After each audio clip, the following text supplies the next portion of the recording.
senior and your practitioners, professional practitioners, who always will stand with me. And we also have a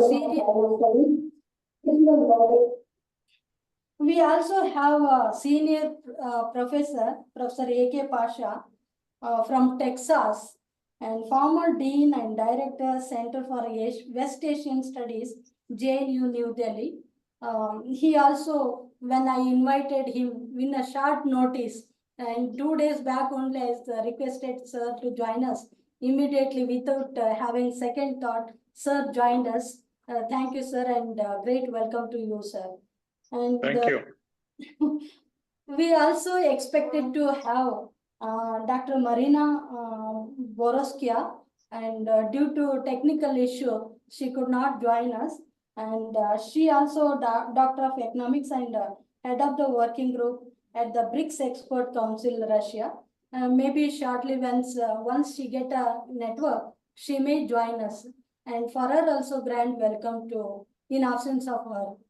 And again, I will come to next subject expert from Research and Information System for Developing Countries, New Delhi, Dr. Priyadarshi Das, Associate Professor, Research and Information System, as I told you, for Developing Countries, New Delhi. Welcome, sir, to the discussion. And we also have a leading expert at the BRICS Expert Council, Anton Afanasyev, and leading researcher at the Southern Federal University, authorized representative for international relations with the BSEC member states, state expert on science and technology, vice president on international relations at the BSARC Facilitation Association.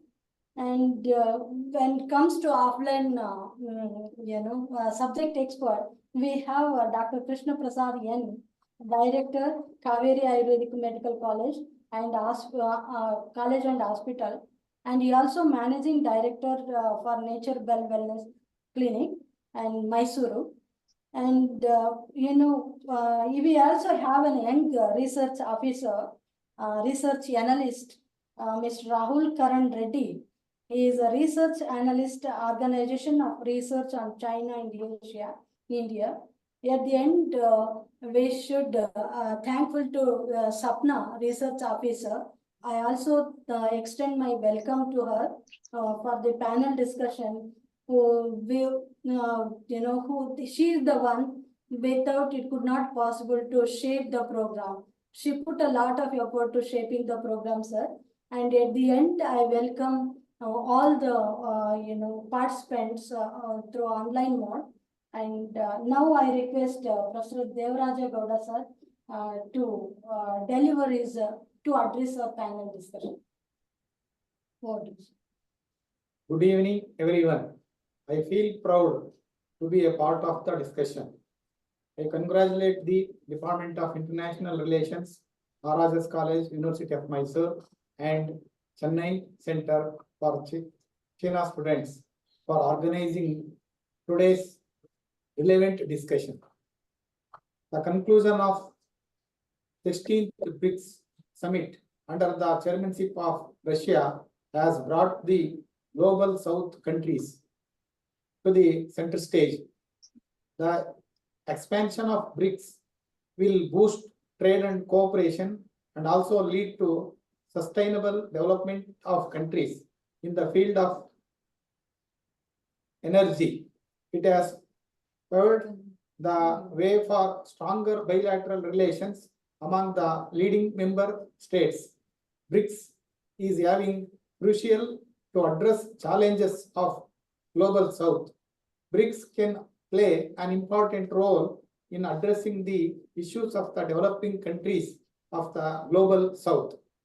The BRICS is having major role in issues pertaining to the Global South, the attainment of sustainable development goals, creating a Global South discourse on combating climate change and mechanism that can streamline and promote BRICS trade and investment through potential legislation on standards and patents. With the efforts of the BRICS towards cultural exchange among member states, the understanding among people to people connect has increased. I hope today's discussion will be informative and beneficial to students. Once again, I thank and congratulate the organizers. Thank you. Thank sir. you. Thank you, sir, for your valuable address. And I request Professor, Commodore Vasan to continue the panel discussion and moderate the program, sir. Sir, over to you. Thank you, Dr. Bharti, and it's always a great pleasure to be doing programs with you, and this is very timely. And the fact that Dr. Bharti attended the sessions in Moscow, the preliminary summits, etc., is of great significance because she will be able to bring to the table her own analysis of what went on. Now, while the BRICS itself has been, a great success, uh, what has this time happened is that on the sidelines, the fact that India and India and China were able to sort out their differences and pave the way ahead for normalization of relations has become an important hallmark of this BRICS forum, though it was not intended to be so. But everybody is rejoicing with the fact that something like this has happened. This was long overdue, and people involved have been working very hard behind the scenes. As all of us know, the relations between India and China are of phenomenal significance to Asian security. No, you did make a reference to the voice of the South. No, who better can shape the voice of the South than India and China? China, which is, would like to call itself a developing country, but is already a developed country. Yet, the point here is that they are in a position to contribute to the cause of bringing the global South together and lending that voice, which will ensure that there are alternate systems in place to counter the hegemony of the West. It not just starts with dollar. People are talking about dollarization, de-dollarization. They're looking at alternate forms of currencies. But the point here is that yes, the future is bright, and the fact that India and China have put their differences behind them, and many other countries have shown interest. I think Dr. Bharti also made a mention of the number of countries who have shown interest in expanding the entire base of BRICS. So you see, countries from across continents, including UAE, Saudi Arabia, the developing South, and even other countries are now showing great interest in BRICS because by and large, the system that the world has witnessed for decades since the World War has provided a phenomenal number of advantages to the West, whether it is terms of technology, whether it is in terms of leading the voice of the globe, whether it is the participation in international organizations such as the United Nations Security Council, the WHO, and various other forms. So it is the West that has had a say in shaping the future of the globe. And so therefore, the alternate voices that we keep clamoring for have now found certain amount of platforms which are allowing them to be part of this new initiative to counter the narratives of the West on one hand, and also to shape their own. It's not that you are in conflict with the West. The idea is to be able to have such agendas which takes the global South, the developing South, and the developed West together in various forums. I think our own G20, the way in which it was conducted in India, is a classic example of how leaderships will, shape the policies of the developing countries. And third, I think again, Dr. Bharti made a point about, the digital education, digital transactions, etc. These are of great importance because we are now in a digital world. Without the digital world, we would not have been able to conduct this program today here, virtually, from across continents. So, this is the rest of the the BRICS program. And by all counts, I'm sure I'll leave to the panelists to tell us about what are the takeaways from this BRICS and what are the pros and cons of this new developing global structure, that would shape the future of not just India but all the developing countries into the coming centuries. So this is by all counts, in my assessment, a very important development. No, there are also other issues, some of them look at it as negative, but I don't look at it that way. I'm talking about the decision of Brazil to not to be part of BRI. I do not look at it as a negative development at all. Uh, Please remember that India was the first country of this bloc to say that we do not endorse such, unilateral agreements such as the BRI, nor do we accept the incursion or infringement of sovereignty. No, I'm referring to the China POK economic corridor. And therefore, when Brazil has said very clearly that they are going to have new levels of partnership with China, but it will not be on the basis of some kind of an agreement that will bind them in some unilateral manner, which may infringe on their own aspiration. So I think these are some of the important takeaways of the BRICS. And as an Indian and as a practicing academician, I feel that the most important thing that has happened to India and China are the fact that the most important thing that has happened is that India and China are working towards rapprochement. I'm not saying that everything is hunky-dory, we resolved our differences. There are differences. There will be continued differences. But the point that you made at the beginning, the point that you felt it important to resolve these issues before the BRICS summit is itself a very positive sign in this age of conflict. You already have conflicts going on in one theater in Ukraine. You have another one which is going on in Middle East, which seems to be, escalating day by day. Everybody is keeping their fingers crossed and saying that Iran now should not step up its responses. Likewise, in Ukraine, people are trying to work out and see when would they be in a position to, bring about some kind of a peace to this ongoing war in Ukraine and Russia. So this is the broad framework of discussions that I wanted to identify today. And thereafter, I will leave it to the panelists. And I will request Dr. Bharti and Sapna to keep a tab on the time because we have, I think, overall maybe another 30, 35 minutes. But it's important to listen to the speakers who have taken so much of time and are also joining us from across the different continents, including like Professor Basha, who's joined us from Texas. Therefore, time is important. Discussions are important. So I would request Sapna to kindly keep a tab on the on the proceedings and also issue. There will be no introduction of each speaker. All this will be available separately. So it move on to the straight discussion points and also wherever other speakers feel that their points have already been covered, I'll request them to ensure that they do not repeat it. And they could always say that we already been covered. I would like to cross a new ground. So with that, I would again like to thank the organizers for this timely event and hand over to Sapna for basically bringing in the speakers on a sequential basis and also to ensure that the timings are met. Thank you. Jai Hind.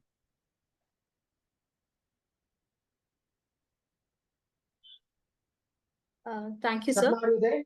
Yes, sir. Thank you, sir. So with the permission of all the distinguished speakers, I call upon our first speaker for today, Professor A.K. Pasha, who is a former Dean and Director of Center for West Asian Studies, JNU, New Delhi. Sir, over to you. Thank you, Principal of Maharaja's College, Dr. Bharti, Commodore Vasan. I have been asked to speak on BRICS and Global South, redefining power and partnership in a multipolar world. It's a very challenging topic.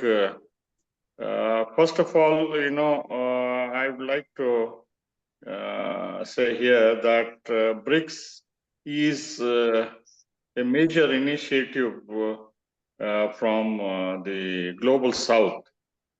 countries, especially from South Africa, from Brazil, and from India.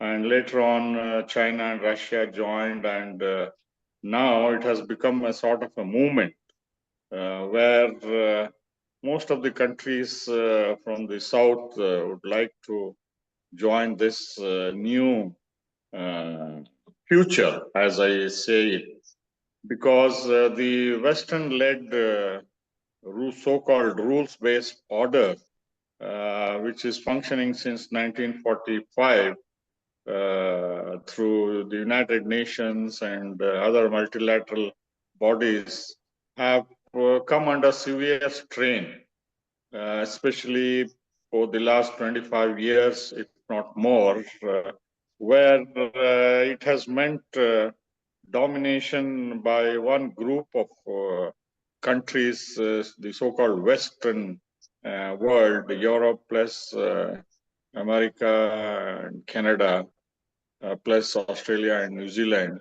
So this rules-based order, as they claim, they, whenever it suits them, they have taken this, and whenever it is concerning the global South, they have a different yardstick or approach.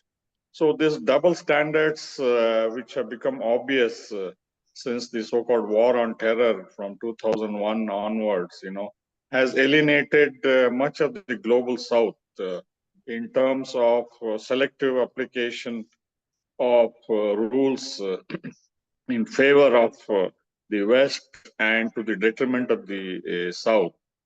And most of the global South people and countries have realized after years of colonialism and imperialism and exploitation that what was meant to be fairer world, especially the International Monetary Fund, World Bank, and the WTO, has been working not in their favor, but in fact perpetuating the domination and exploitation of these countries in the global South by the former colonial powers.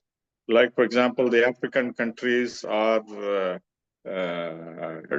drowning themselves in debt, and the interest, huge interest they have to pay, and mortgage their minerals and natural resources for years to come. With the result, people in most of the African countries live in dire poverty, and this is exploited again by the civil wars and the tribal wars and the coup d'etats and foreign interventions, especially from the West, which has been perpetuating this kind of unequal relationship.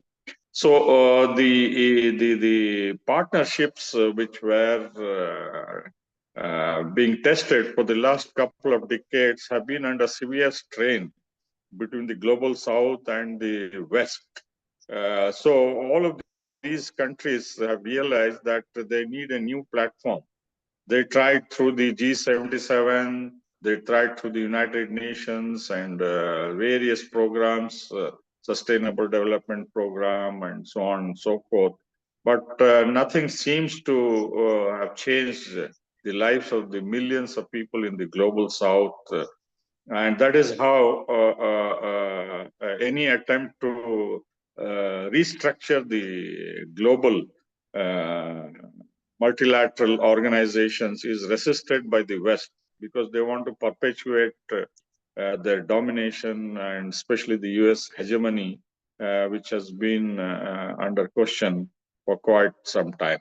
So the new initiative by these 5 countries, founders of BRICS, now added by some African and Asian countries, is hope for these countries in the global South for a new deal, a new movement, a new kind of a structure which will help them not only give them respect, but also help in the development of their economies. which have stagnated for quite some time. Because the people now have access through social media to the various developments around the world, political, diplomatic, economic, scientific, cultural, so on and so forth. They are aware and well informed about the unequal relationship which most global South is facing. In fact, they are at the receiving end. So they are looking for new partnerships, and I think BRICS is seen as a positive development, and that is how the global South is veering towards the new organization or the group of countries. The most important aspect is not just the one-to-one meeting or the multilateral meetings, which every year BRICS has in different member countries, but the silent interaction and partnerships which are growing within the global South. For example, if you take the initiative of China or Russia or India in proposing trade in their local currencies, this is the future, because many people find it very expensive and cumbersome to trade in dollars and in euros. With the result now, barter trade and in local currencies offers them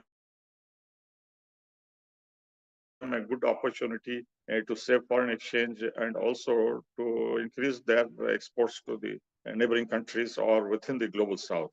So the economic interaction, economic cooperation, trade deals, these are the things which are emerging in this new partnership, which is propelling these countries to see a multipolar world in place of the unipolar world dominated by the United States and its allies, who refuse to see the writing on the wall, because for the last at least a couple of years, it has become obvious, so obvious to the global South, that on the issue of Ukraine and Gaza, it has become polarized.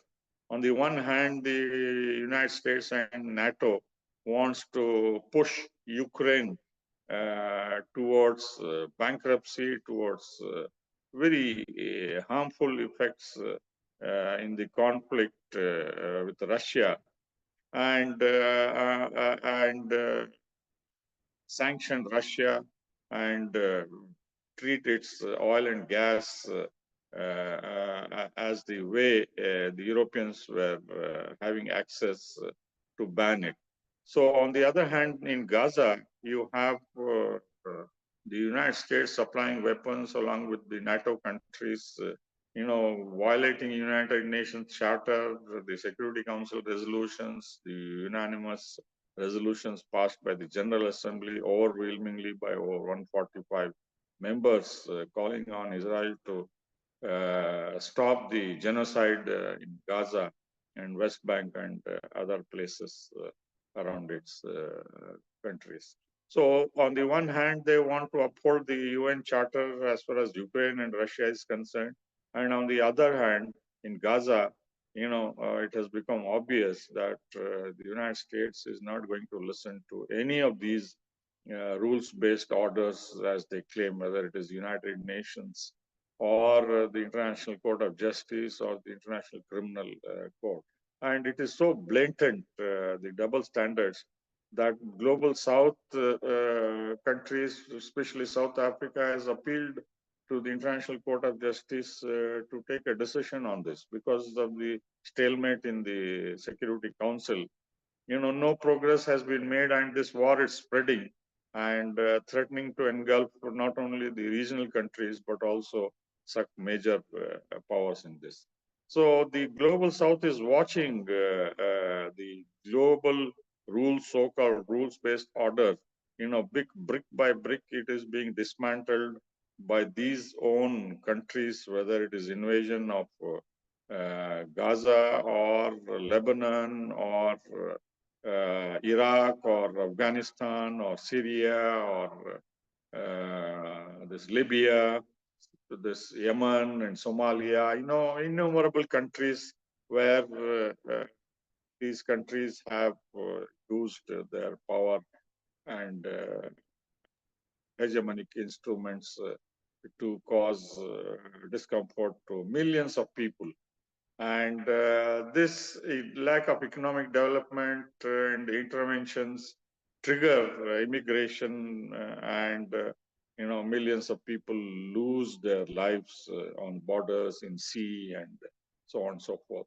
So the hope from this global South members is for a multipolar world where countries like India, Russia, China, Brazil, South Africa, and others who are interested in joining, like Turkey, Nigeria, or even Indonesia, Malaysia, so on and so forth. This will only strengthen the resolve of the global South to come together to be respected, to be treated as equals, and also to share the economic fruits of each other's developments through trade and technical cooperation.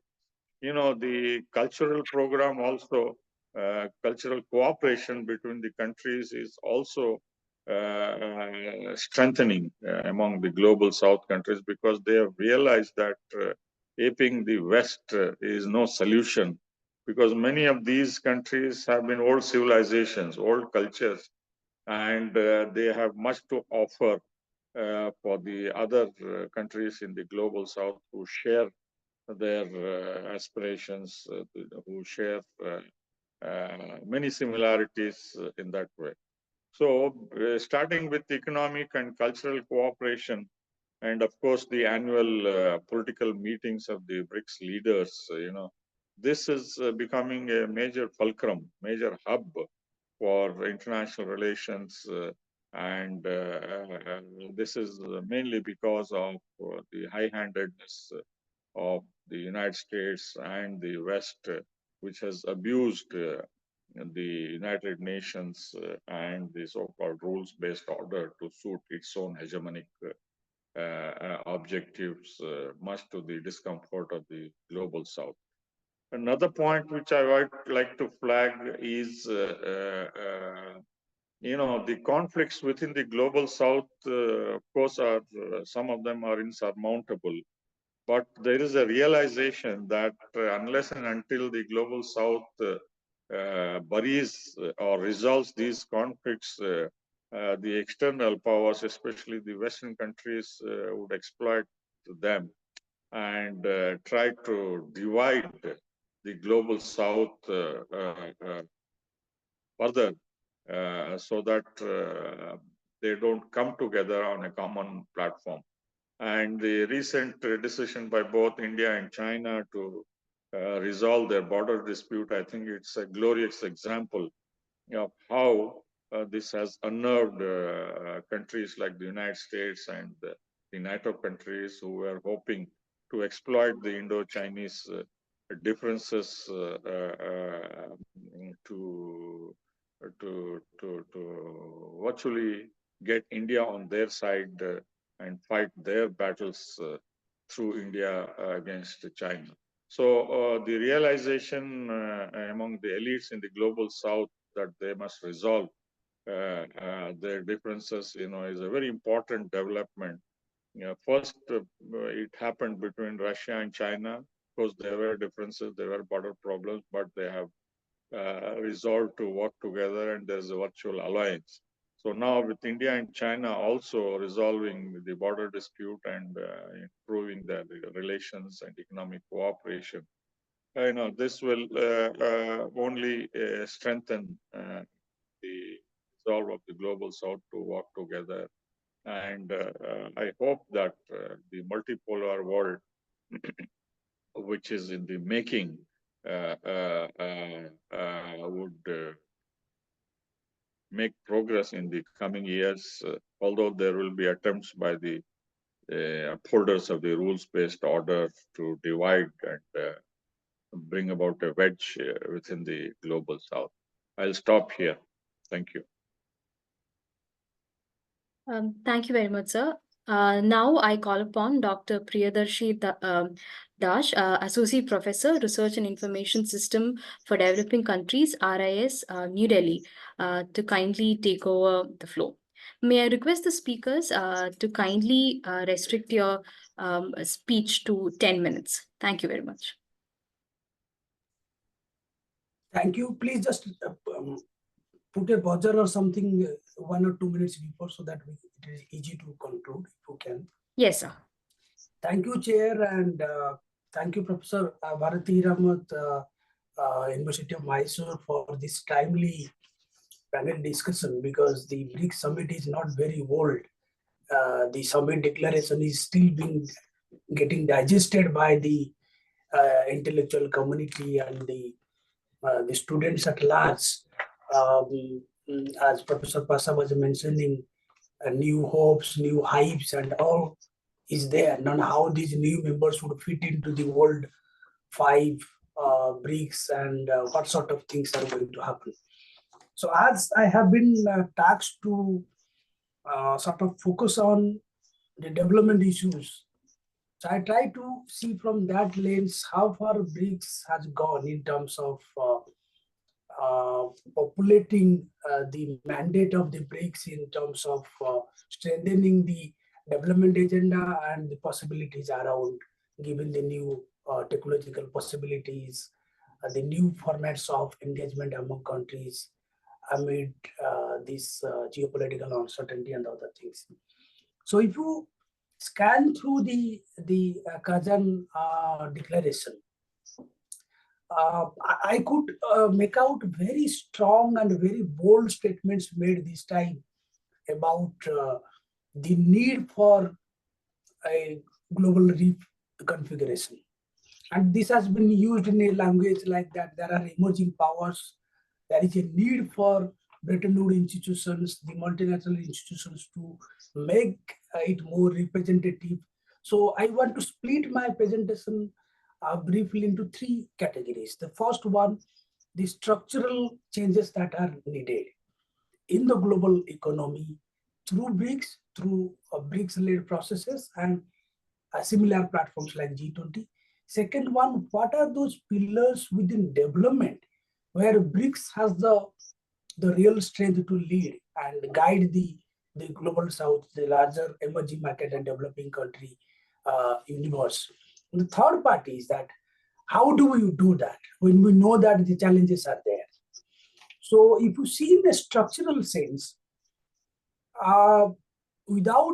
before expansion also, there was a lot of discussion within different platforms of BRICS that there is a need for correcting the international order. Developing emerging markets have got their economy, the share in the global economy has increased, the quality of population, the quality of institutions in the developing countries are not like 50s and 60s. So they have a role to contribute to the global governance, global development agenda. So why are they sitting in the back? So they should give a space to contribute to these things. So there have been discussion in the BRICS forum. But the expanded BRICS, before it happened, created a lot of noise around that. Will they stick to the original mandate of BRICS? Will they dilute the spirit of the BRICS cooperation? Will BRICS move out of the comfort of the emerging market agenda? Some of these things Professor Pasa has already some way or other addressed to. But if you see the role of the economic agenda of these, the economic dynamism in the emerging markets, Brazil, South Africa, India, China, and other emerging markets, they are big markets for the world. They observe a lot of investment, and they are also spearheading innovation technology in their own way. Because as I say, the quality of population, the quality of institutions is much more visible in these countries. So they have a greater role. So, but the expanded BRICS, it's too early to say that how much of dilution or how much of strengthening is happening in the BRICS process. But some of the things are very explicit in the Kazan Declaration. As I said, the modalities of engaging the other countries, partner countries, besides those who are willing to be part of BRICS, they have sort of worked out a modality. So that's a good thing. And they are saying African solutions for African problems. There is a line which says that we go with the paradigm that Africans can find solutions for their own problems. That's a good thing. The domestic solutions of the people of a country should explore or find out the solution themselves and then look for like-minded countries to contribute. Use of national currencies. Use of national currencies is not just an outcome of the supply chain disruptions. This has been there in the literature for quite some time, but there was difficulty that countries were sort of struggling that how can we use our own currencies for international trade and payment settlements. But it's a good time to bring that. The change, another thing that is happening in terms of structure, besides welcoming this, is to strengthen the track 2 processes. The track 2 processes are BRICS Academic Forum, BRICS Civil Forum, BRICS. There are hundreds of forums. I mean, not less than 10 or 15 forums Russia has organized. I was in a forum in September in Moscow, BRICS Future Forum and BRICS Green Cities Forum. I was asked in the presentation also to cover the sustainability part. So there we sort of argued in favor of public transport, because public transport saves energy, public transport saves money. More than that, public transport contributes to save the planet. And this was the major plank of G20 India presidency, that the life mission and other things, that we need to take care of our future generations before consuming everything or destroying for them. So there is a need for comprehensive reform of UN that has been suggested. Realignment of the IMF quota, the process has to expedite and happen in the 17th review. So that has been mentioned. Role of climate finance, strengthening the financial system, the BRICS chairship report, use of national currencies, contingency reserve arrangement. So there is a greater recognition of new powers contributing to the structural change that is needed in the international order. Second, the development agenda more or less continues in a gradual fashion. Greater recognition of the reversal, restoring the progress in SDG. Because during COVID, there was a reversal because countries are struggling with the debt, where they hardly have any fiscal space to run the programs. So there was a reversal. So how to sort of bring back the economies in a collaborative fashion among BRICS countries within the larger emerging market and developing countries, sort of collective, that how to bring back the economies into sustainable development goal track. And then energy transition, climate change, all have been referred in the document very substantive way. Then the role of NDB, New Development Bank, how they can continue to support the BRICS development agenda by providing credit, supporting green transition, and all these. Then we have the importance of blended finance has been emphasized. This has been there in the G20 discussions from Indonesian presidency onwards in a vigorous way. Indonesian presidency did a lot of work on blended finance. Indian presidency strengthened it further. So blended finance is actually giving the opportunity for the private sector to contribute more than shy away from the projects, infrastructure projects, climate adaptation projects, just because the risk perception is high. So taking private sector on board, taking institutional investors on board, going for innovative financing instruments. So all these are the blended finance sort of subject matter. So that has been amplified, mentioned. And in general, there is a greater recognition of amplifying the voice of the global south in global finance, in global trade. On the trade domain, they are saying that the unilateral coercive measures, unilateral imposition of trade measures, which is not welfare enhancing, should be avoided. which was there in the general trade literature also. But it's time to recognize that there is a need for special and differential treatment for developing countries, because they are not positioned at the same level that the advanced countries and technologically superior countries. So special and differential treatment, dispute settlement mechanism, which actually work in WTO, even though there is not much happening in terms of multilateral trade negotiation after the failure of Doha development round. But at least dispute settlement system is working, and then SD special and differential treatment should be strengthened further, and discouraging unilateral imposition of tariff and non-tariff measures. And they continue to advocate a rule-based trading system. The role of WTO has been re-emphasized. So WTO has become a non-functioning organization. How to revive WTO so that the multilateral trading system works for the developing countries, because developing countries are not only importing, they are also in a position to export. So by not empowering or not restoring the role of WTO is denying the countries the export possibilities, because the vested interest group, as Professor Pasa was saying, is already sitting with the heavy dominance, which is not easy to dismantle in the short run. A couple of points towards the end, that how do we do that? 5 members have joined, new members are still exploring the possibility of joining. The only way to do is that BRICS continue to live with its original mandate. If you see the declaration, past declaration, the current declaration, there is a reference to emerging market and developing countries. So if I may. Yeah, 1 minute, right? Okay, yes, so I'm just winding it up. So what I'm saying is that emerging market and developing country issues were the core issues of BRICS, because they came out of an economic conceptualization than a geographical contiguous kind of configuration. They let them do that, think for alternative financial systems, credit rating systems, development financing, strengthening development finance flows to countries, dealing with the issues of ESG standards, green finance issues. These are the new areas where capacity gaps exist in developing countries. So unless they work, these areas will become again new standards and new burden for the developing countries. Second, BRICS has to work with the G20. Both the organizations have been having similar kind of stand as far as finance agenda is concerned, finance and macroeconomic coordination.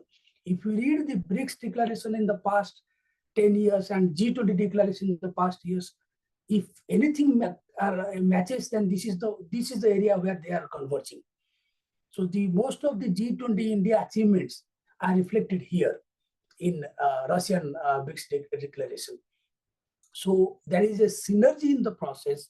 That synergy needs to be harvested, and both G20 and BRICS processes can reinforce and put the development at the center, bring how to fund SDG related programs, how to help countries to generate capacities for climate adaptation, for empowering. There is a point clearly, the role of women has to be emphasized, which is a very critical, even though we all know that it is there in all documents, but it's worth mentioning that the role of women, especially in the leadership positions from the EMDC, emerging market and developing countries, that's a very big statement.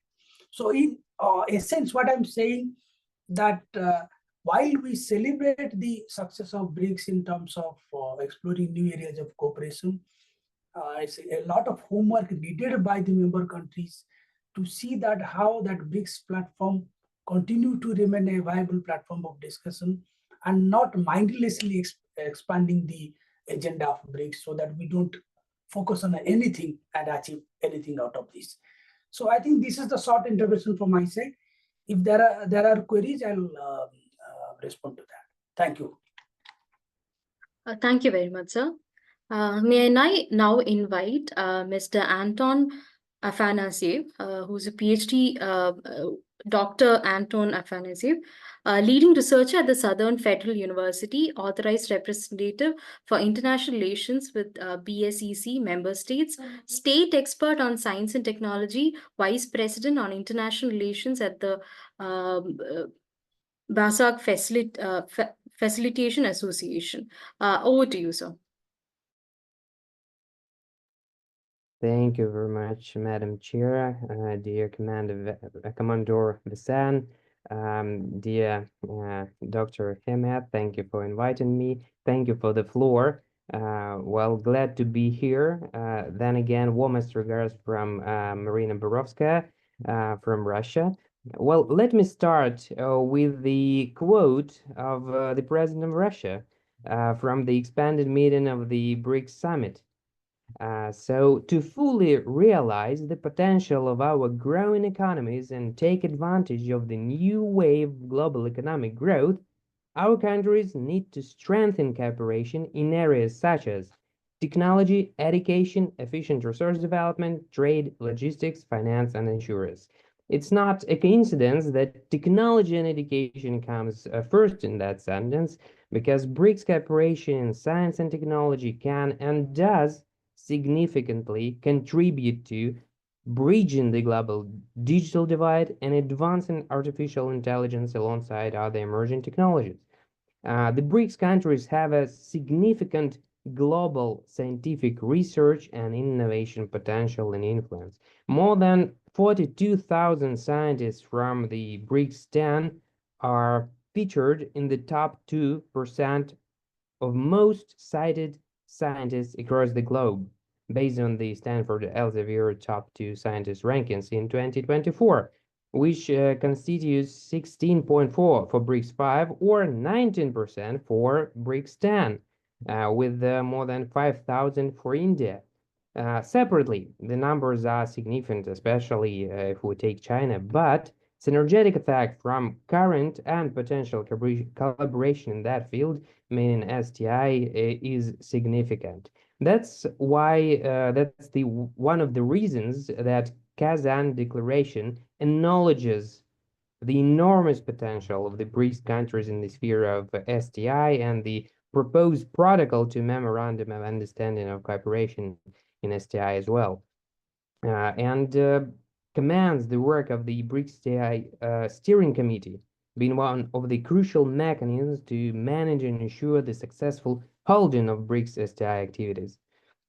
It should be mentioned that BRICS in general pays special attention to supporting joint scientific and technological projects. Since 2016, the network of national contact points was established, including STI funding agencies within the BRICS STI Innovation Framework. According to FP Call Secretariat, there are 12 NCPs, contact points from 5 countries currently, with the hope of further extension. Since the launch of that STI framework program, more than 1,600 applications for BRICS STI FP calls have been accepted from more than 5,000 research teams within BRICS countries. So 157 projects were supported through 2016 to 2023.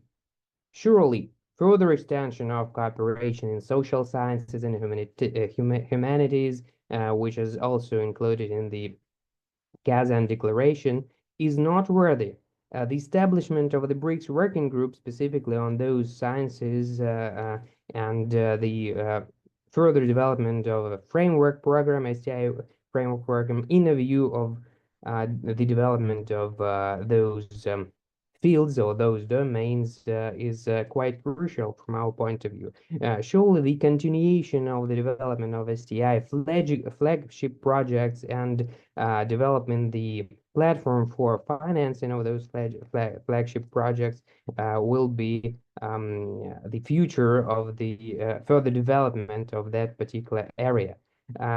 Collaboration and further collaboration will definitely prosper from the development of scientific systems and databases. One of the recent examples of the international ranking of BRICS universities published in October, by the way, showed that it's an example of a separate ranking for a specific category of countries that include BRICS countries and the specifics of BRICS countries. Speaking of which, speaking of databases, the domain of intellectual property arises. The cooperation of the BRICS intellectual property offices and exchange of best practices and experience in the field of IP, in particular on advanced technologies issues aimed at supporting right holders, including medium and small enterprises and talent management and IP protection, surely with commercialization and utilization and the increase of that particular utilization of patents and intellectual property in general is highlighted in Kazan Declaration. BRICS as a group in general registered more than half 42, around half 42.6% of all patents in the world during the period from 2009 till nowadays. So if we take three countries, China, India, and Russia, they maintain in top 20 of the world ranking by the number of patent applications, and 5 countries are in the top 20. So that cooperation leads us, and the domain of intellectual property leads us further to the rapid technological change, including the rapid advancement of artificial intelligence that has the potential to bring new opportunities for socioeconomic development around the globe. Hence, it's noteworthy to mention that there is also a Russian proposal in the Kazan Declaration to establish a BRICS alliance in the realm of artificial intelligence that also was previously endorsed, and well, that particular field and the proposals in that field were also provided by China and I believe India. The field of artificial intelligence is quite acute for now. So the innovative aims and the initiatives that are there to regulate artificial intelligence, including measures to prevent their unlawful use, are well arguable and are on the discussion, let's say. By the way, in Russia, the business community has adopted a code of ethics in the area of artificial intelligence, which could be joined by other BRICS partners and other nations. So artificial intelligence with the digital transformation as well will be two topics that will guide scientific and technological advancement within BRICS or within the framework of BRICS with the nearest future, I believe. So the importance of creating and enabling those technologies within the digital economy and digital transformation is quite important and is actually recognized or showed by different, rankings and indices, like for instance, UN that for Frontier Technology Readiness Index that shows on average a 10% overall growth for BRICS countries. But in general, this all necessitates further development in the field of not only technologies but also the education, because the in sub-index in that particular Frontier Technology Readiness is related to skills it showed less growth, only 2% growth, while other parts like level of ICT infrastructure and growth of the R&D capacity are 26% and 8% respectively. But for skills, it's only 2% growth for the BRICS countries. Hence, the further development of education and the cooperation in education will be in order, and it is also included in the Kazan Declaration with the further extension of BRICS Network University. By the way, this year, there was a decision of the ministers of education of BRICS countries to extend the number of universities to 20 from each country. I mean, there are 10 countries right now in BRICS. So the number of universities and the number of directions and areas of research will be extended as well. So including mathematics, natural sciences, social and humanitarian sciences, which is very important, sustainable agriculture, food security, health sciences, and others. Surely science technology can go without energy. So energy and industrial development, considering the fact that there are more than 2,500 special economic areas, which may include technological clusters, and further development of that cooperation, regional cooperation, is quite crucial for, well, further development of the grouping. But the last but not the least moment that I would like to mention is the technological entrepreneurship, which somehow allows us to combine those STI, education, industry in one, let's say, domain that gives us the opportunity to develop new projects, new initiatives involving youth and providing them opportunities to level up their skills in technological entrepreneurship, and not only as an opportunity to compete within BRICS or with other countries with BRICS, but to extend the team building with different countries of the grouping, and to extend that team building and to create teams for the benefit of BRICS and BRICS countries, so fitting new ways to solve global issues. And in the conclusion, I would like to say that the BRICS summit in Kazan is a new impetus to strengthening constructive and mutual beneficial cooperation between the countries of the global majority, including in terms of the expanding humanitarian exchanges in the interest of socio-economic development, which is fully reflected in that Kazan Declaration. And in this minutes of the summit of BRICS Plus. So finding new opportunities to solve problems in all relevant areas is a common vision shared by all BRICS countries. It seems that mutual respect, humanitarian cooperation, and dialogue of cultures that have developed within the BRICS framework with the help of science diplomacy, culture diplomacy, sport diplomacy, and other types of diplomacy, and any other mechanism of cooperation will remain one of the key elements for further expansion of the grouping and strengthening the interaction within BRICS. Thank you very much for the floor. Thank you very much, sir. May I now invite Dr. Krishna Prasad N, Director, Cavery Ayurvedic Medical College and Hospital, and Managing Director, Nature Wellness Clinic, Mysore, Karnataka. Over to you, sir. Good evening, everyone. Thanks for the invitation to participate in this discussion. I will be speaking or sharing my views on BRICS and global health, the collaborative pathways for sustainable development. See, there are global health challenges in the form of our preparedness towards invasion of pathogens, controlling spread of infections, preventing mass infectious diseases, addressing antimicrobial resistance, preventing adverse drug reactions, and so on. See, these health affecting issues are posing threat to the health indicators, thereby causing hurdles towards achieving sustainable development goals, particularly for good health and well-being. Health indicators pertaining to the mortality from cardiovascular diseases, cancer incidences, or incidence of diabetes, depression, obesity, and these other metabolic disorders are DALY, disability adjusted life years, ADL, activities of daily living. This certainly can be minimized because these are in our own hands.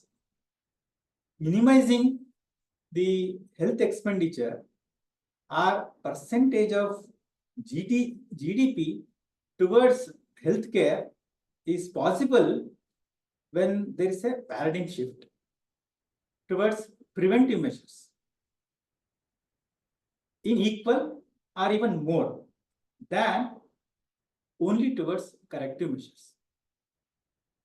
Day in and day out, the governments, nations, international collaborations are there and are thinking and acting for sustainable development and are turning every stone.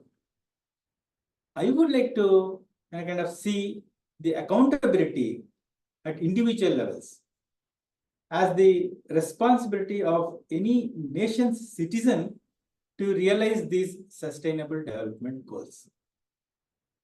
See, I as an individual should practice wellness means and measures for the, my own health and well-being. Unless I grow or use organic food or, kind of practice yoga or meditation or I walk daily or I exercise, when these things become routine, then only, the health is possible. If I don't practice detox measures, if I don't practice, de-stress measures for the maintenance of my own health, and I as an individual can't achieve my own health, and thereby I cannot bring the same in the society, nor in the nation, nor at the international levels. See, governments across the nations have all the rules and regulations for every other thing on the earth. What mandatory things are to set as rules for the maintenance of health in the prevention of usage of health hazardous waste and means in agriculture or food processing or any other thing that goes into the human body or animals or environment or to the nature. So it cannot be a choice anymore. The sustainable ways should be the only ways. So there are, we see there are health insurances for the medical conditions. We need wellness insurances for promoting wellness measures. And this should be compulsory wellness insurances. So then that we will be able to see a sea change in the sustainable development goals achievement in health sector. India is definitely a hope and will be the wellness destination in future. And everyone can look forward for collaboration, particularly with the Ayush sector to achieve these sustainable health goals. So with this, I conclude my remarks and views, and I thank the organizers for the opportunity given to me. Thank you, Ananda. Thank you very much, sir. I now invite Mr. Rahul Karan Reddy, Senior Research Analyst, Organization of Research on China and Asia, Delhi. You may please take over the floor. Thank you. Thank you. Good evening, everyone. First, I'd like to thank Commodore Vasan, Sapna, and the team at C3S for, as well as the faculty at the University of Mysore, along with Devaraja Gowda sir and Dr. Bharti, who have put together this excellent panel, and for inviting me to speak. If you hear explosions in the back, it's because Diwali has begun here. So I apologize for that, for the sound. But it is great to engage with C3S once again, and the place where I started my career as an analyst in the field of China studies. We've heard some excellent presentations today, and I'll try and add to what has already just been said, and I'll maybe focus on financial institutions that make up the BRICS architecture and contextualize it within the global financial landscape. So if you go through the intergovernmental declarations made at the end of every BRICS summit, it becomes clear that the purpose of the grouping has been to change international financial institutions to reflect the growing economic influence of developing and global South countries. I won't go deep into why the rationale what is the rationale for for the reform of international institutions is a necessary priority for BRICS. But I'll offer a few simplifications, like the fact that structural adjustment programs and austerity measures have been hugely unpopular. The Western the financial system, and mainly the dollar, has been leveraged to sanction countries with unfriendly relations with the West, and there are a few other reasons as well. BRICS so far has created a few financial mechanisms to offer an alternative to the existing financial architecture. The New Development Bank was created nearly a decade ago to offer an alternative to the development financing offered by the IMF and the World Bank. And in less than a decade, almost a decade, it has approved $32 billion of development finance for 96 projects across the world. But the New Development Bank has a long way to go in terms of offering an actual alternative to the World Bank and IMF. And one of these challenges is to scale up its lending and operations. And it must do so while competing with other bilateral and multilateral lenders as well. So, for example, the World Bank in 2021 alone committed $99 billion in over 190 countries. So, replacing the World Bank and IMF is not accurate in the short term.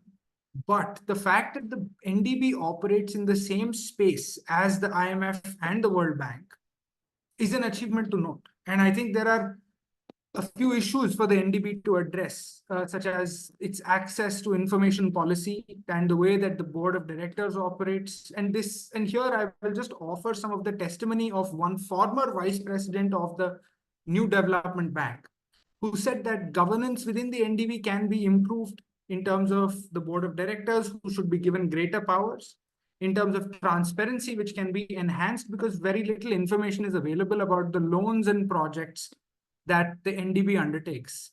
On top of that, there are staffing challenges that he mentions. But to balance that out, what I'd like to say is that the NDB's existence and operations have actually pushed the IMF and World Bank to operate slightly differently, to start thinking about development finance differently. And this is reflected in the speeches that are made by the World Bank's, by the managing director of the IMF just before the start of her second term. Besides the NDB, there is the contingent reserve arrangement, which is an important pillar of the BRICS financial architecture. The CRA is a mechanism for the provision of mutual support through liquidity and precautionary instruments in response to short-term potential or actual balance of payments crises or pressures. And this arrangement is a small but noteworthy step because I think it sort of fulfills the purpose of finding alternatives to the IMF's conditionalities. But the thing is, so far, no credit or balance of payments support operations have been carried out. Only test runs have been undertaken. I think the 7th test run was concluded and announced in the Kazan Declaration, but not beyond that. So in order to fulfill the purpose of the fund, to sort of free BRICS member countries from these IMF conditionalities, CRA operations need to take off.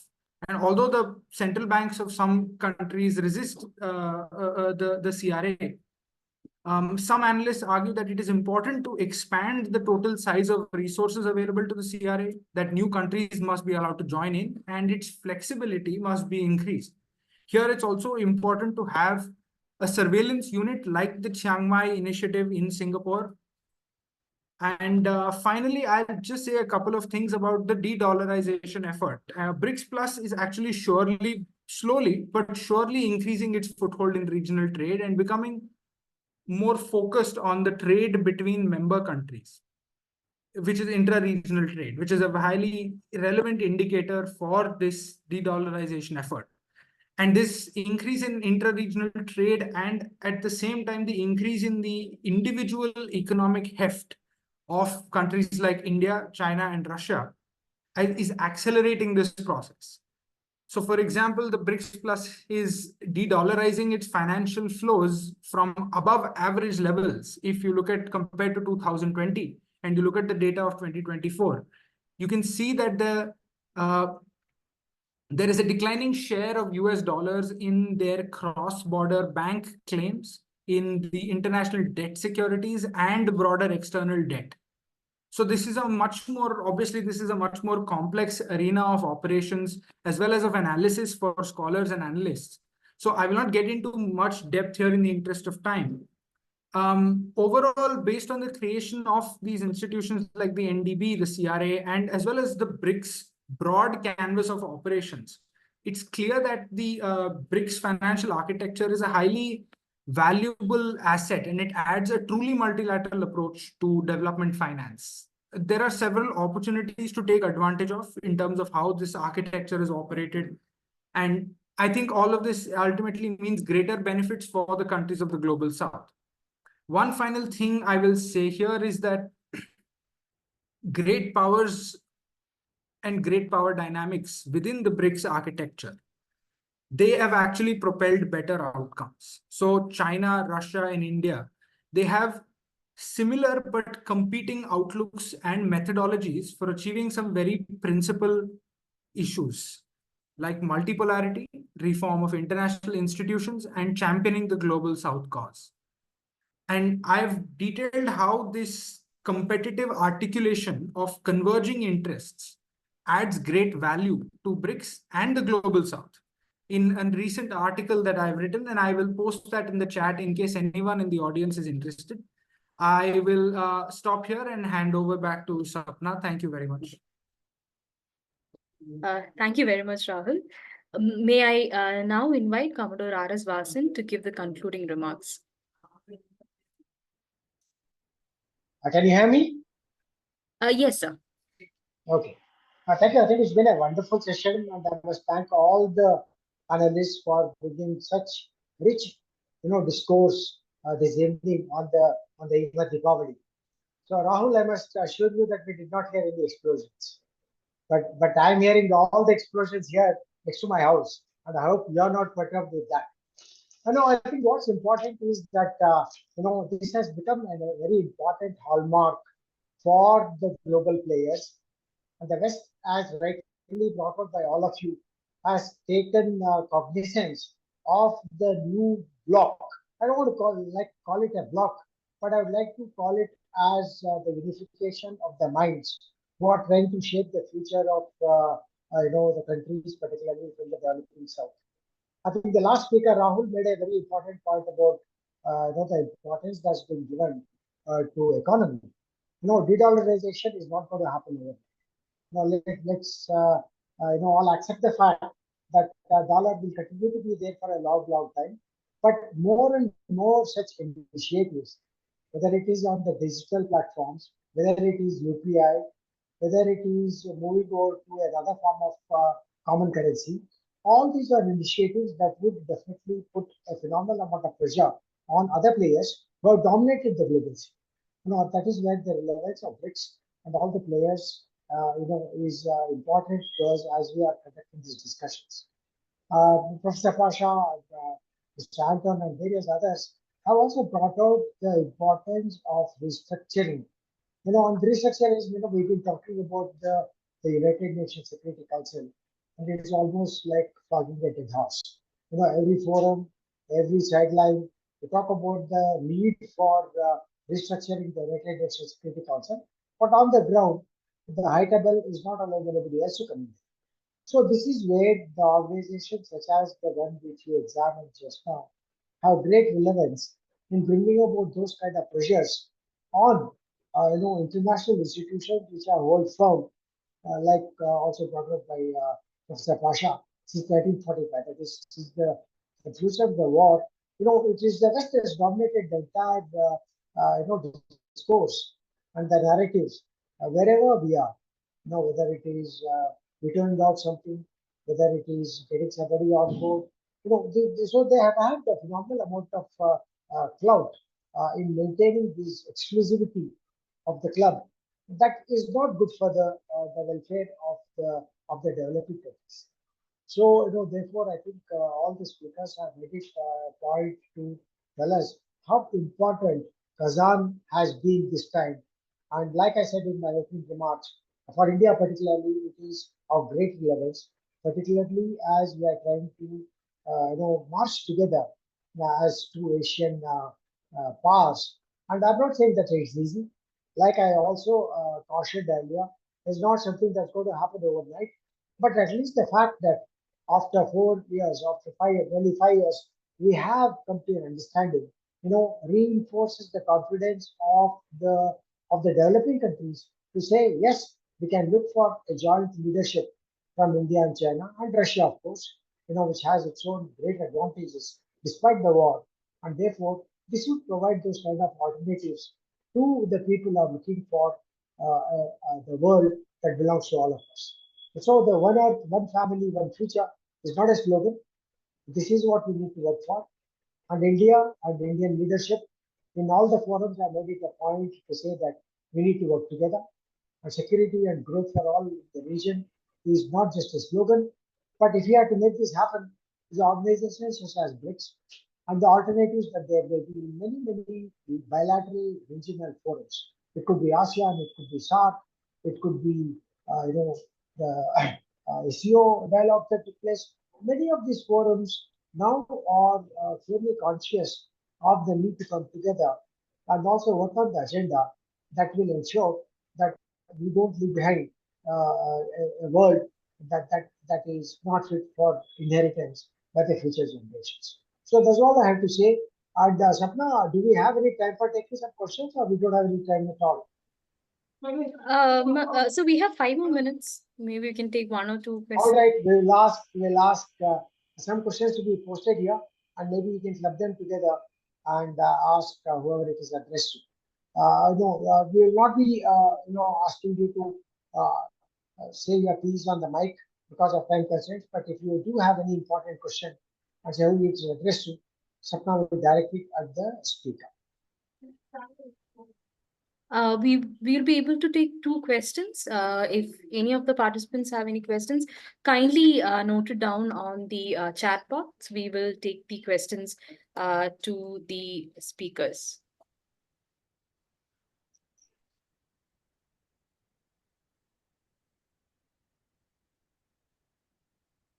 Yeah, Sapna, I suppose everybody's busy going for crackers and trying to celebrate the Diwali. So I think we have one question from. All right, please take it. Yes, from Ms. Renuka Hirimat. So as Dr. Priyadarshi Dash sir had mentioned that there is a need to support women's leadership and to enhance women's role in governance in BRICS countries. And is there a need for gender sensitive policy making and to reach rural areas of developing countries?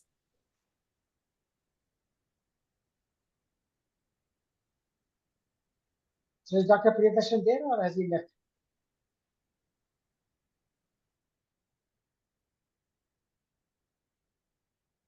So I think he has left the meeting. No issues. I think in that case, all that is left for me is to hand over to Sapna for the Thanksgiving and also to thank so many of you. I'm so very happy to see 50 plus participants here today on the day of Diwali. Let me take this opportunity to wish you all a great Diwali and a prosperous year ahead. And as far as China Watch is concerned, which was also acknowledged the role played by Rahul in Chennai Center for China Studies when we started the China Watch. This issue of China Watch that's going to come out in a day or two has a dedicated discussion on BRICS, and which will also carry the recording of this with the permission of Dr. Bharti. And I would recommend all of you to go through. So with that, over to you, Sapna, for the traditional Thanksgiving. Thank you, sir. Thank you very much. As we have reached the end of this wonderful and very comprehensive discussion, it is my honor to give the vote of thanks. First and foremost, we would like to extend a sincere thanks to all the distinguished speakers who has joined us from across India and the world, and giving us a very comprehensive and deep understanding of the BRICS, and especially based on the BRICS 2024 summit. Thank you very much for taking your time, especially for whoever from India for, on a Diwali Eve. Thank you so much for joining in. And on behalf of all the organizers, I extend a sincere thanks to all of you. I would like to take the opportunity to thank Professor Devaraja Gowda, who's a principal, Maharaja's College, University of Mysore, to taking out time and honoring the gathering today. I take this opportunity to thank all the collaborators of this discussion, Department of International Relations, Maharaja's College, University of Mysore, Chennai Center for China Studies, Cavery Ayurvedic Medical College, and also National Maritime Foundation. I'd like to take this opportunity to thank Dr. Bharati Hiremath, Head Department of International Relations, Mysore University, for this idea to have this discussion, and also taking out the initiative and ensuring that this program goes very well and smoothly. Thank you very much for all your support, ma'am. And also I'd like to thank Commodore R.S. Vasan for being there throughout the process and helping us and guiding us throughout the discussion. Thank you very much. And as I'm concluding my vote of thanks to all the participants, thank you very much. And we hope that you had a very wonderful session. And we hope to host you all soon for such discussions. As I'm concluding, we wish you all a very happy Diwali. Thank you. Continuing to your Sapna's vote of thanks, I must thank to Arafan say that Anthan for joining. Can you hear me, Anthan? For joining us and making you free to join us. And I hope in future we will have many more discussions in joint discussion in near coming days. Thank you for joining us. And also, many of them joined from Reva University, and I must thankful to Reva University and audience also, sir. Thank you. Thank you very much for inviting me. Well, looking forward for further cooperation. Thank everybody. Thank you. Thank you all. God bless.